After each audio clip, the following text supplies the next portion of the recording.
Hey guys, in this video I will show you how you can redeem Kroger Fuel Points.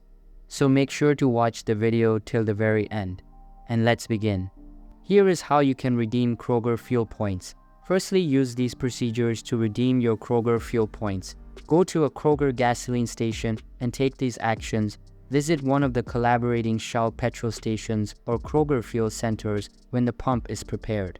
Swipe your Kroger Plus card or input a different form of identification, enter the system, and it will prompt you to use your available fuel points when the pump is ready.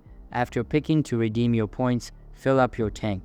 So that's basically how you can redeem Kroger Fuel Points. So that's all for this video. Hope you liked the video. Thanks.